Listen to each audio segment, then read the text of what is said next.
morning, students. Today we will start with the next topic, that is kinds of transpiration. Now transpiration occur from aerial parts of the leaf and it occur from three different reasons. These are: first, from leaves through stomata. Second, direct surface of leaves and stem, that is through cuticle. And third, from the openings present on old woody stems, that is through lenticels. These openings are called as lenticels.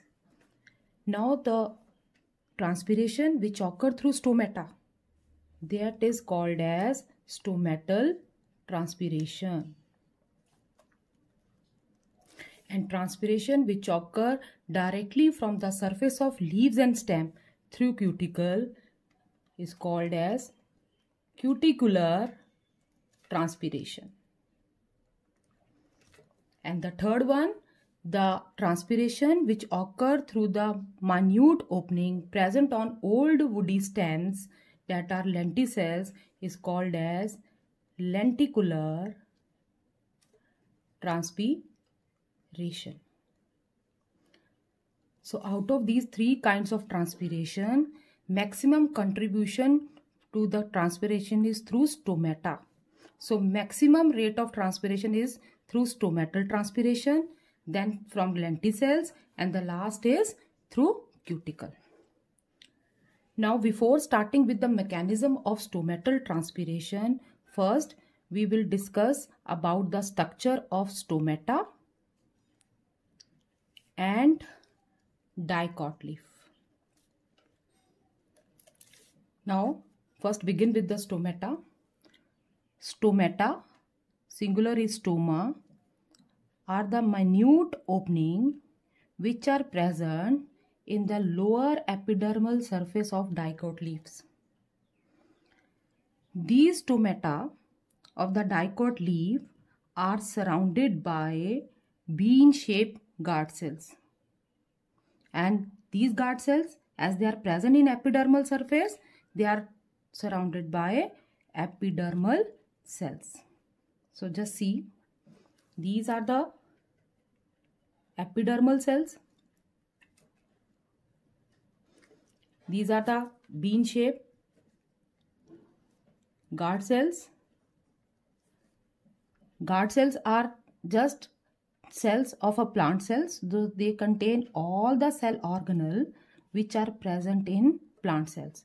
Means chloroplast, nucleus, plastids, and rest all the cell organelles are present in these guard cells. And this opening, that is stoma. Epidermal cell, stoma, guard cell. Here chloroplast is present. Nucleus is also present here.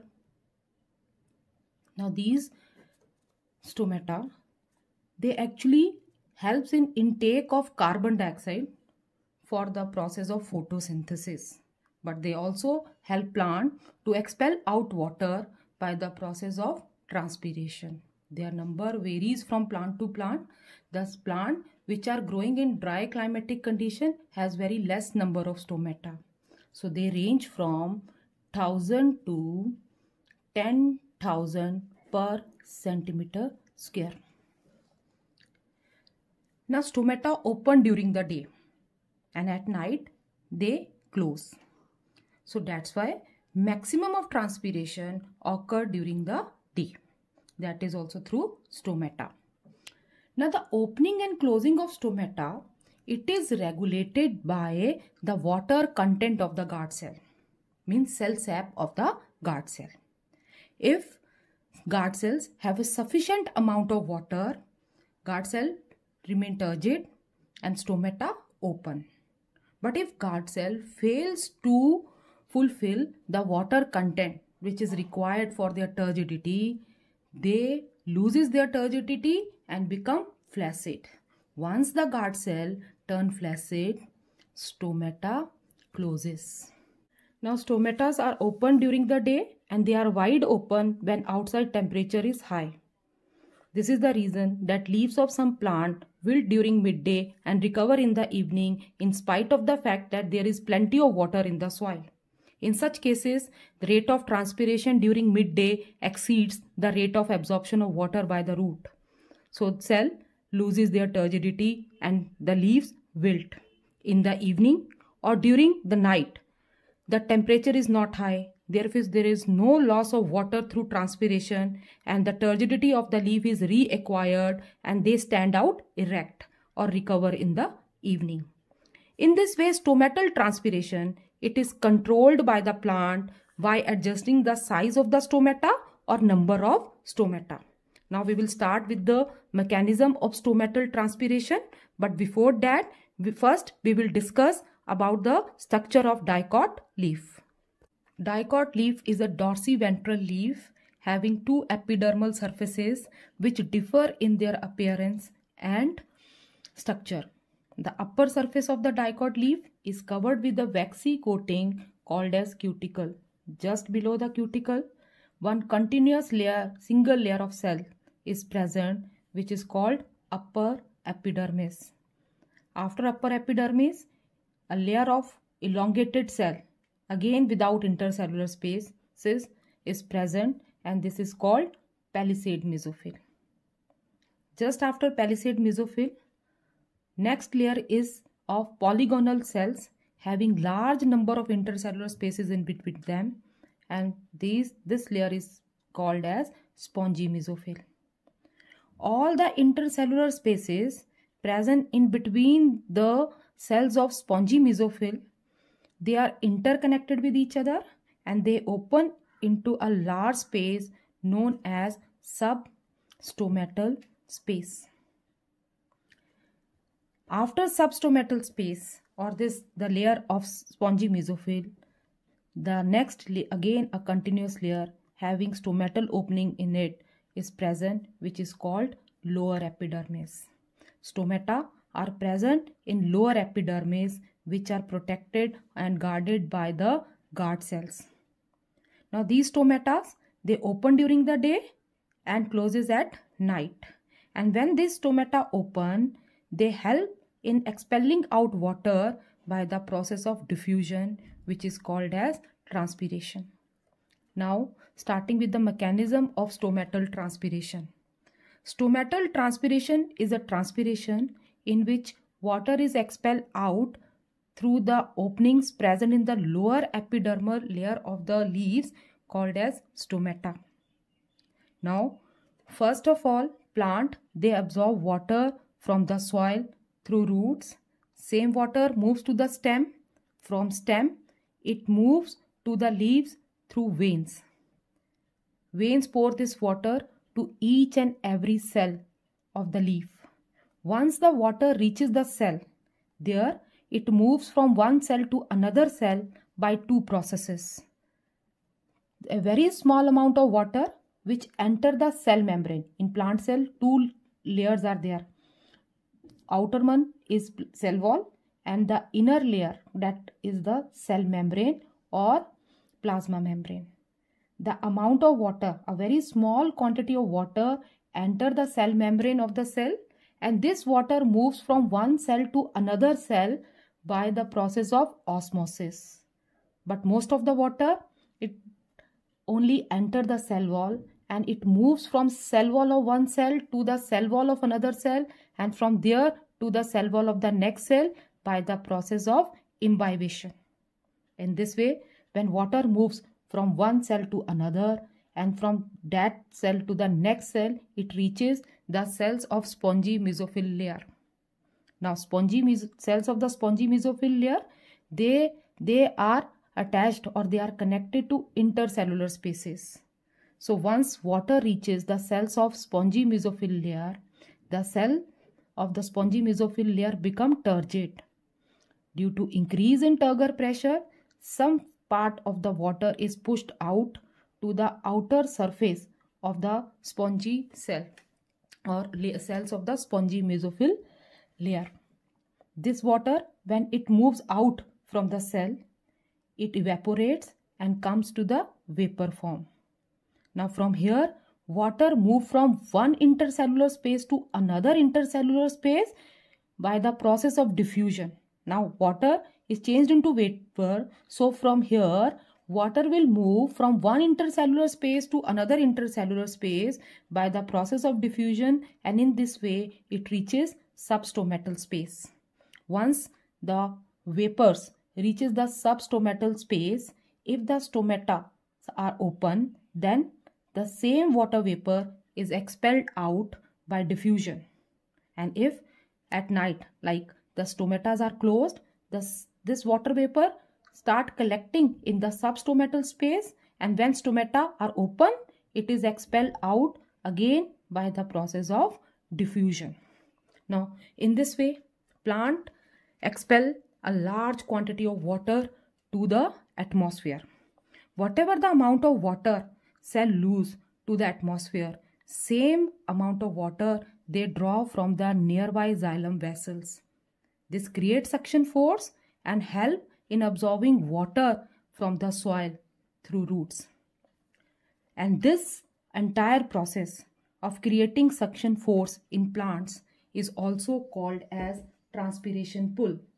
This transpiration pull thus created can draw up water to about 50 meters or more in tall trees.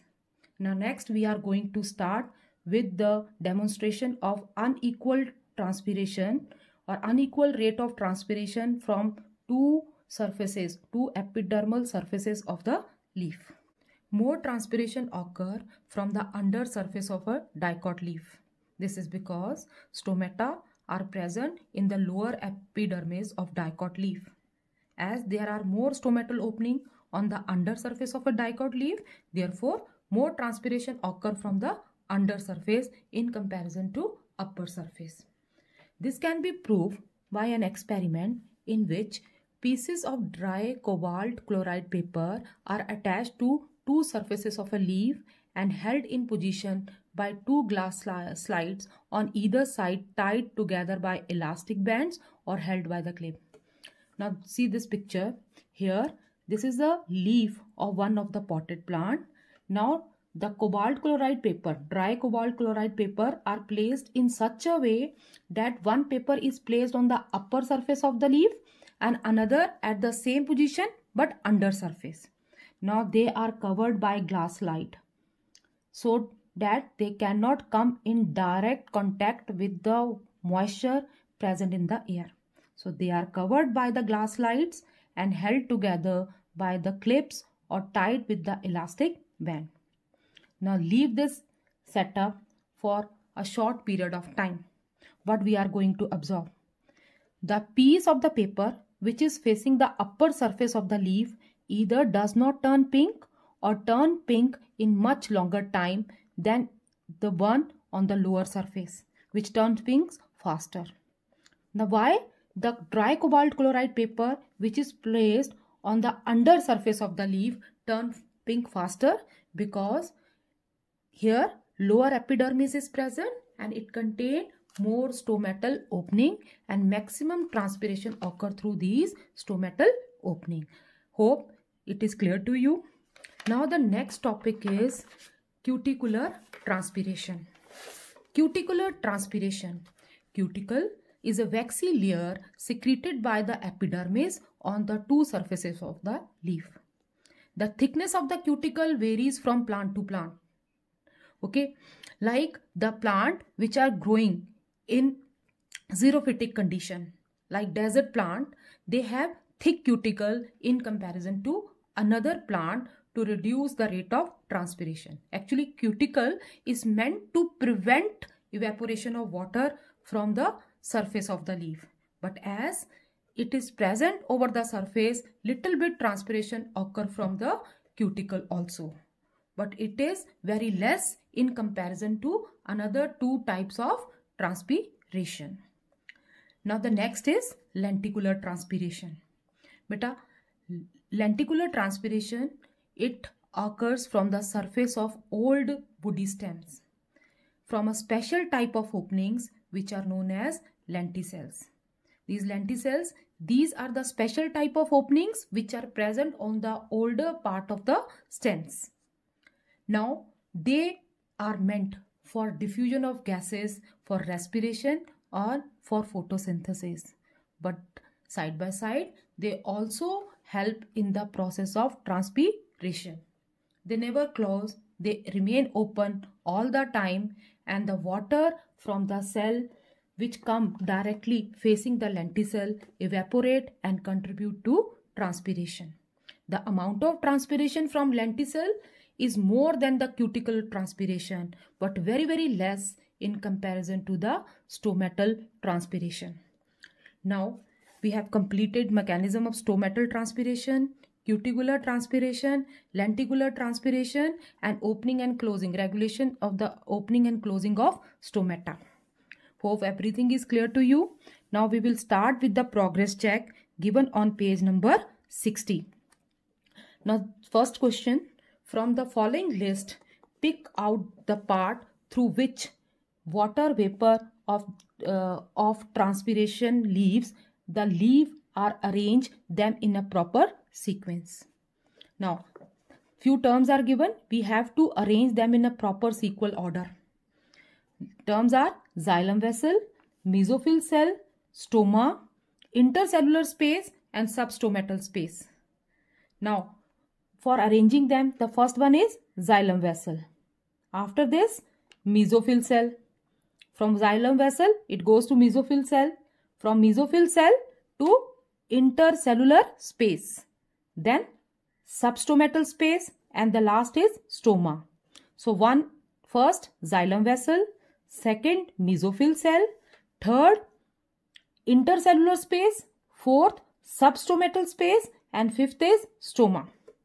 Now the next question, does diffusion play a role in the passage of water vapor from the leaf during transpiration? If so, how? Your answer is yes. Diffusion play a role in the passage of water vapor from the leaf during transpiration, as water vapor diffuses out into the atmosphere from intercellular spaces in mesophyll cells due to transpiration only. This way, diffusion play a role in transpiration. Now the next is, in any experiment to demonstrate transpiration, leaf must remain attached to its parent plant. Why is this so? Answer is, the leaf will not undergo transpiration if it does not have enough water, and the leaf will get water from the roots of its parent plant through xylem. So that's why it is to be remain attached to the plant. Out of three kinds of transpiration, which one is maximum and which one is minimum? Now three kinds of transpiration means stomatal transpiration, lenticular transpiration and cuticular transpiration. Maximum is stomatal transpiration and minimum, that is cuticular transpiration. So till page number 60 we have covered, revise all the topics thoroughly, and then in next video we will start with the factors that affect the process of transpiration.